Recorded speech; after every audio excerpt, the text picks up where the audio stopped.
नमस्कार दोस्तों, आप लोग को बता दूं कि कल सुबह रमेश रसमिया और शिल्पी राज का बहुत ही हाई लेवल का नई वीडियो सॉन्ग रिलीज हो रहा है। वह कौन सा हो रहा है मैं आप लोग को इस वीडियो में पूरा डिटेल से बताएंगे। उससे पहले अगर आप लोग मेरे चैनल पर नए हैं और रमेश रसमिया जी को सच्चे वाले फैंस हैं तो इस वीडियो को दिल से लाइक करके चैनल को सब्सक्राइब जरूर करें। तो बिना समय लेते हुए इस वीडियो को स्टार्ट कर देते हैं। सबसे पहले मैं आप लोग को बताना चाहता हूँ कि जो रमेश रसमिया जी का सॉन्ग आ रहा है कल सुबह, उस सॉन्ग का टाइटल रखा गया है भइल पागल बाड़ा हो। मैं आप लोग को बता दूं कि इस सॉन्ग को गाए हैं रमेश रसमिया और शिल्पी राज।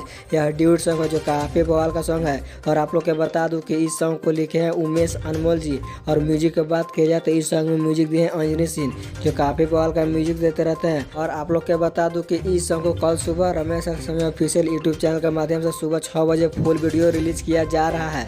तो आप लोग इस सॉन्ग को जरूर सुनेंगे, जो काफ़ी बवाल का सॉन्ग है। तो यही थी खबर। अगर वीडियो अच्छी लगी हो तो इस वीडियो को ज़्यादा से ज़्यादा शेयर करें। और मेरे चैनल पर नए हैं तो मेरे चैनल को भी सब्सक्राइब जरूर करें। और आप लोग अभी तक मेरे इंस्टाग्राम आईडी को फॉलो नहीं किए हैं तो जाकर फॉलो करें, डिस्क्रिप्शन में लिंक दिया हुआ है।